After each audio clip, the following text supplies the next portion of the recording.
Good morning, Rebels. It is January 21st, 2014. Alright, let's get serious for a minute. I got something that has been racking around in my brain since last night, and I can't get it off my head, and I can't figure out an answer that's totally satisfactory to me, and I need your help. So on the podcast last night, we started talking about gay characters in fiction. Well, we started talking about diversity in fiction, and we talked about the underrepresentation of women in the film industry, and then the underrepresentation of minorities. For example, that black people form 10% of the population of America, and yet less than 1% of the directors of films made in America, and writers and producers and filmmakers in general. And then we got on the topic of homosexuality in fiction and its underrepresentation, and specifically the point about Dumbledore. Now, if you're a Harry Potter fan and you're a homophobe, I'm about to really piss you off, so you might want to tune out, and I don't blame you. Dumbledore was gay, and this has been stated very explicitly by J.K. Rowling, and she says that she kind of always knew this about him. Specifically, she said, "I always thought of Dumbledore as gay.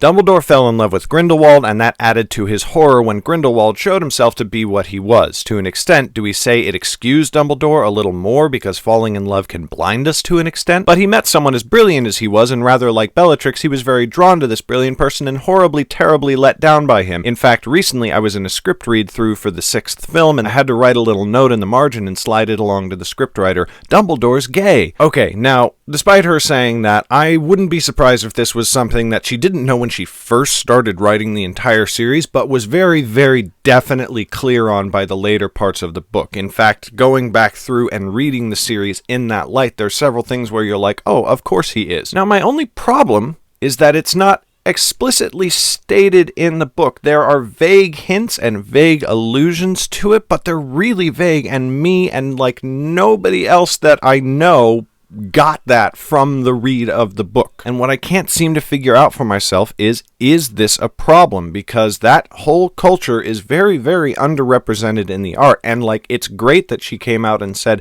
after the fact that yes, he very definitely was, but by not putting that in the book, is she by definition kind of being a little bit exclusionary? I mean, isn't there an inherent message in a move like that that says, hey, gay people, you know, you're cool and I accept you, and this character in my books, I always had him as that kind of person and wrote him that way. But I didn't include it in the book because the world isn't ready for that yet, and there would have been tremendous backlash against him. That is, you. See, the point of what Rowling said is that Dumbledore's relationship with Grindelwald, who betrayed him, was incredibly important to everything that he did thereafter. And everything he did thereafter is what set in motion the chain of events that eventually led to Voldemort and Harry and all the rest of it. It's incredibly important to the story, or at least so it seems to me. Meanwhile, on the other side of the sexuality spectrum, we hear a lot about Snape's relationship with Harry's mom. Now, of course, that's more closely related to Harry himself, but both of them are so integral to the story, and yet we only hear about one of them, and it's difficult not to feel like it's because of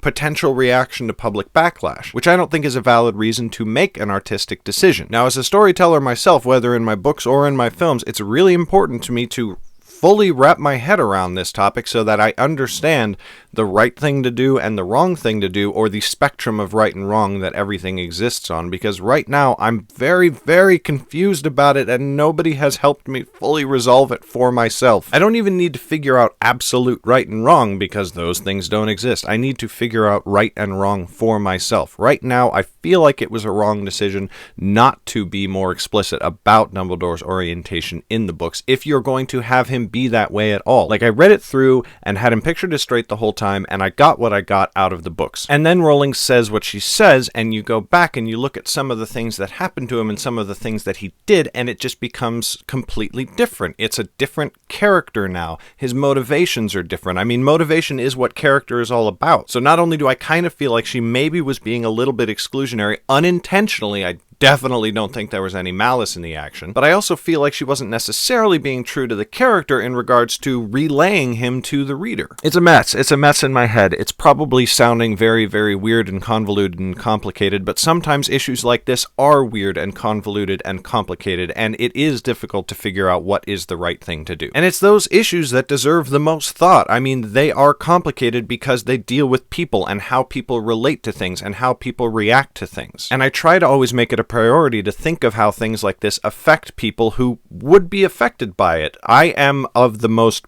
privileged class in the world right now. I'm a straight white male living in America. It doesn't get any better than that in terms of not being discriminated against, which is why I try to think of how scenarios like this affect people who are not that. Anyway, nobody should interpret this as any kind of a rant against the Harry Potter books. I think that they're fantastic. This is just one minor issue where the ethics and morality of it are a little bit murky to me, and I'm trying to work it out in my own head so that I make sure that if it is a mistake, that I don't make the same mistake in my own storytelling, and if it's not a mistake, then I understand the reasons why. If you've got an opinion, good or bad, feel free to leave them in the comments below. I'm sure this isn't a hot button issue that's going to get people all riled up. In terms of production, yesterday was pretty awesome. I wrote 8,034 words, which is not only well over my daily word count minimum, but it gives me a significant catch-up bonus towards getting back on track for my yearly target. Today's going to be another struggle to write because my son still has the chicken pox and I still have to take care of him for a large portion of the day, but I will try and get done as much as I can possibly get done.